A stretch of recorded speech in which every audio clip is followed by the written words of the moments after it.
Welcome back, everybody, to another episode of Relationship Wednesday. Again, we've been talking about contract versus covenant.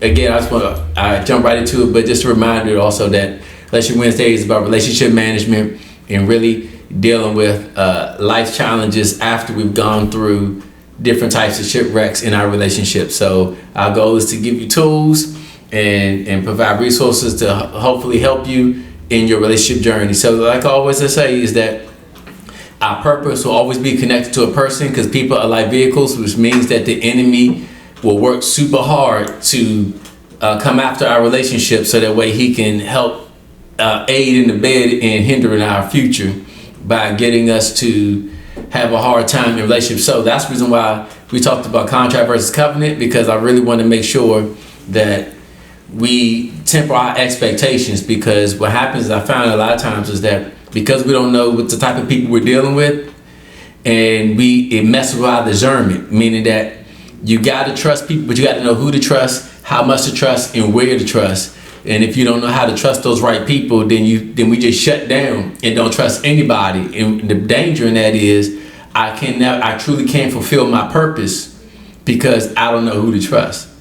And so that's why we've been talking about covenant versus contract, just to really just give another way of saying where people's hearts are, so you can be able to properly discern who's in your life for conditions or who's in your life for who you are. And I want to say is that contract relationships are not bad. You just got to know that's what they are. They become bad when you assume that a contract relationship is a covenant relationship. That's when it becomes bad. Or a covenant relationship can become bad if you think it's a contract-based relationship, but then meaning that because we didn't know the type of relationship we were in, then we misuse it and abuse it. So, and I think that, and I'm gonna use it in the nature of relationships or whatever, what have you. Where I'm gonna use, especially in relationship world, I'm gonna start there. Just for so. We have a lot of people where in this day where you got a lot of people who are in relationships, but the other person keeps cheating on them all the time, messing around, all that kind of stuff. And the problem is that the reason why people get hurt is because when they say we boyfriend and girlfriend, what does that really mean? I guess to explain that, this is my man, I'm with him, but y'all not married, but you say he's my man, and it's not. So basically what I'm saying is I'm in covenant with you, but it's not a real covenant. Right. But then when they treat it like a contract, I'm mad because I took it like a covenant. Right. So basically the expectations are different from covenant versus contract. In the covenant, you're expecting a little bit more. It's a deeper expectation than contract. Contract, things don't go right, you can go move on to the next. Yeah, so because again, like in the relationship world, today's time, I'm not saying biblically, but I'm just speaking of today's time. When you got people who, friends with benefits, like, we know what this is. We get together and, we get it in, but ain't no feelings, none of that. We move on. It's like a contract-based relationship. It's just, and if you can't fulfill it, then I'll find somebody else who can, like a job. Right. But once we say in this world, we're going to become boyfriend and girlfriend, I'm your man, we are now together. But not married, not even engaged, we're just now boyfriend and girlfriend.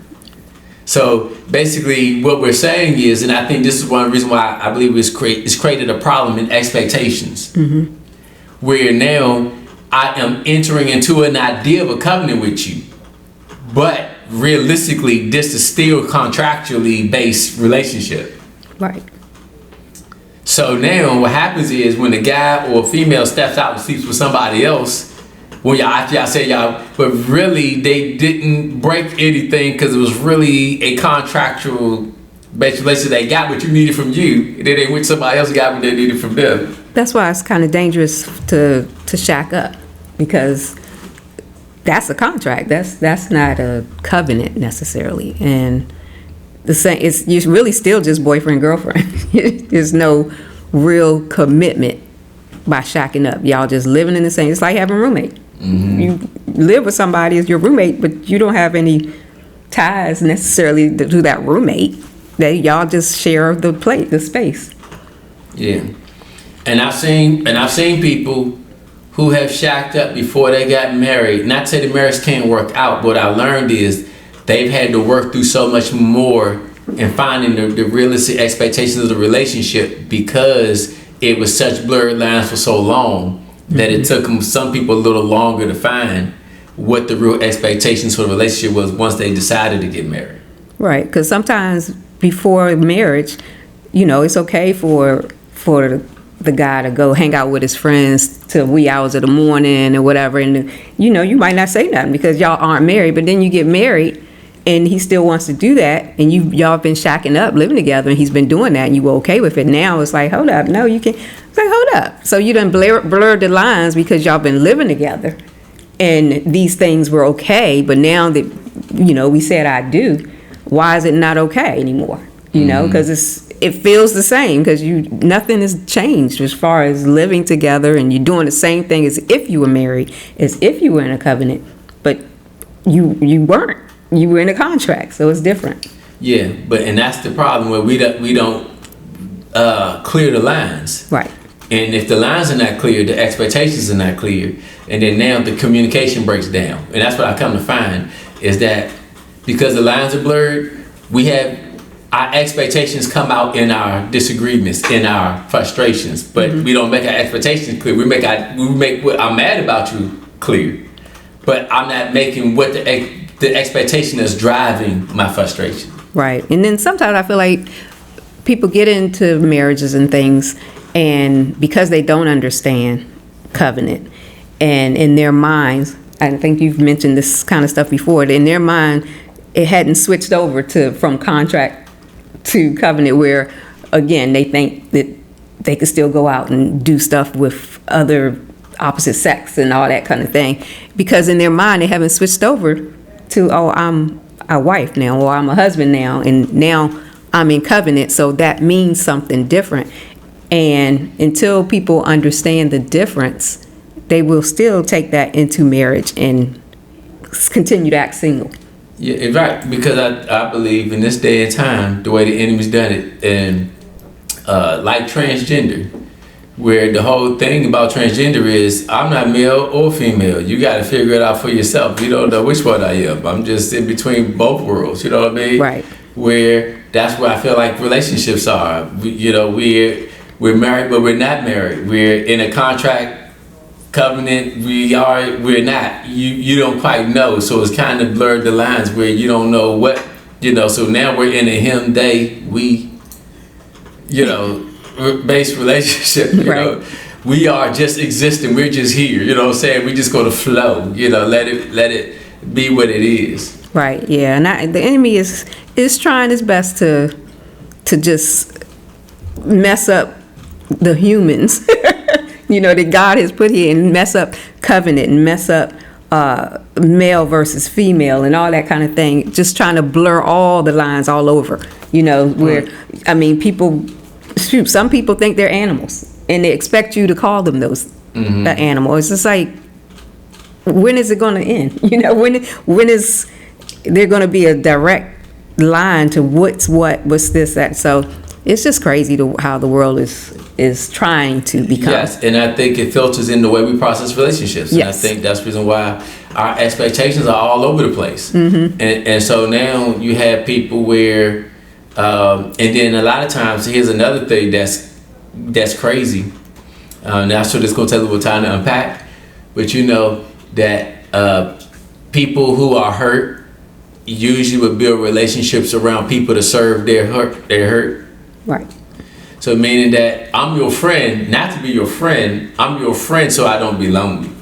Right. So now that I'm expecting things from you to make sure you don't make me feel lonely.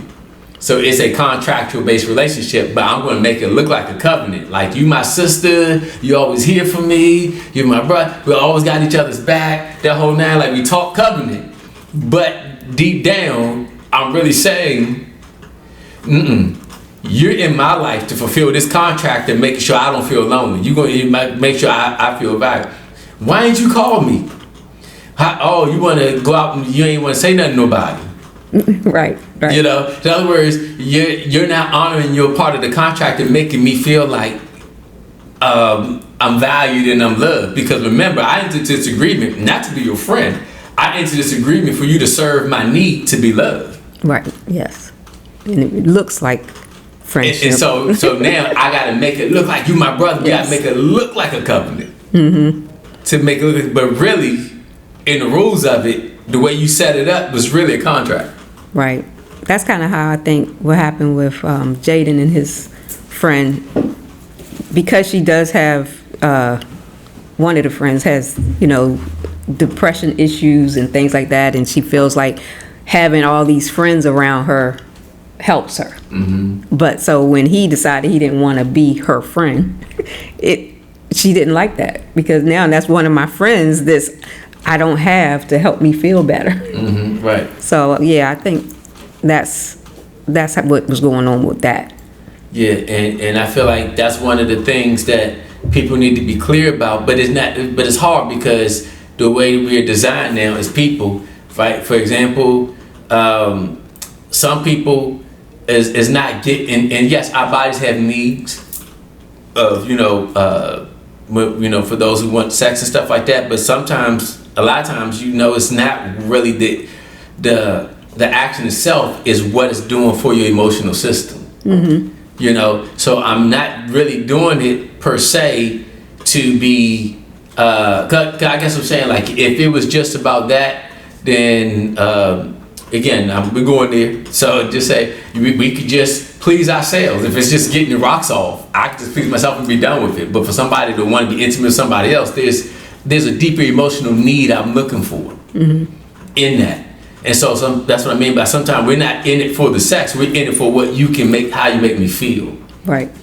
And sex is a covenant-based activity, but we're going to it contractually. Right. Yeah. And we treat friendships the same way. Right. In other words, meaning that, and I've been there, and I had to learn that because I used to be so, taken back, and it bothered me when I'm like, how is it that the kindness that I'm offering is being misunderstood? It's something like the kindness I'm offering is not good enough. What is going on here? Right. Like, I've done these things. Where am I missing it? Like, and again, it's not like I'm. And if I have the power to help, I can. There's times where because I wasn't able to. But like, if there was something I could do, I would always try to make sure I was there. But then it's like the little I did still was misunderstood. Like, how about what's missing here? What's going on? And then that's when the Lord helped me understand that you thought this was a covenant-based relationship, but in their mind it was contractual. You was in it to serve their need. But it finally came to surface through their offense and being mad at what I'm not doing, even though there are things that I was doing. Right. But you still being mad at what I'm not doing. Right. Yeah, definitely. So. Expectations. So you wasn't in it, so we want to make it look like a covenant, but we're really in it to serve your need to feel valued. So you put that burden on me, but you wanted to make it look like a covenant, and all the while it was contractual, and you didn't honor your part of the agreement. So even though that's not kind of really talked about, it just comes out in, why aren't you doing this? Why aren't you doing that? Right. Yeah, and I think sometimes also with the whole Facebook and Instagram, all that stuff, and that kind of mess people up, because if they don't get the likes, or if they don't, somebody goes past your page and you don't respond or do something, now they're upset. Oh, you couldn't, I've heard people actually say that, and you get upset because somebody didn't like your page or like something, your picture or something. So it's like you putting something out because you need that affirmation. Basically, you need affirmation from other people that this is good, this is great, or whatever. But let somebody say something bad, put the thumbs down on, and then you upset. So it's like you put yourself out there, your feelings out there. So that's why you definitely can't depend on people. You can't put that. You can't worship people. I call it the God burden, the God need on people like that. Right. Because then you can make it certain relationships that could be covenant based. They can't. In your world of making people be your God need, by nature of that mindset, you'll never have real covenant relationships. You'll always have contractual ones, because your need puts you in a position but you'll always make it look like a covenant on surface. but in your heart, you're always going to operate like it's a contract. Right. Yeah. Because your God need makes it like that. That's what I'm saying. So like for me, I'm at a point where that's go back to what we're talking about, how covenant is a heart thing, right? Which means I love the Apple Jacks, which is one of my cereals I like. The thing about Apple Jacks, just for those, you gotta eat it right when you put the milk in, because it can go soggy on you quick. So you got it, but it's good though if you catch it, right? The nice little crunch and all that. But anyway, they say, how you know Apple Jacks is good? They say we just know.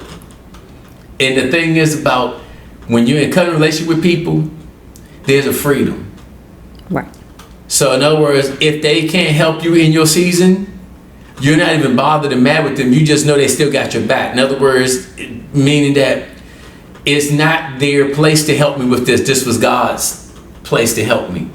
And it's when you're in covenant, it's not hard. You don't get tired. It's when you're in contract with somebody, you always feel like you're having to do something just to keep that person happy. Right, because you're serving that need. You're trying to fulfill your obligations to the contract. It's like going to work, right? Yes. When you come home from work, I'm tired because I've been working all day. Yes. But the contracts, I got to work at this relationship. Right, but covenant is there's an ease, it's a grace. You have a grace to do it. No matter what's going on, you have that grace. Yeah, and yeah, it's like an emotional ease. I understand. Sometimes we gotta work through things, but it's not like hard. Right. Why is this so hard just to work through? It's still a grace there, even when it's like ministry. Ministry, it gets tough sometimes, but I'm okay because I do it for Jesus. Yes. Mm-hmm. So because I love Him, even though ministry is hard, there's still a grace there. Right. That's what I mean. We're not saying that covenant relationships are not going to be like easy all the time, but there's a grace, there's the ease, because it's something about the person you just connected to. Mm-hmm. And so that's the reason why I know that.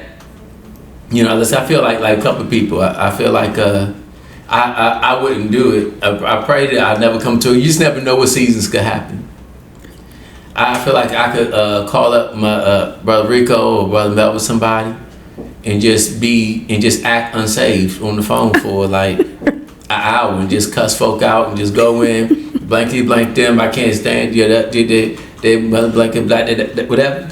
And I believe that they would still know that I'm a man of God, and they know that I just had a weak moment, and that they know that I'm still for God.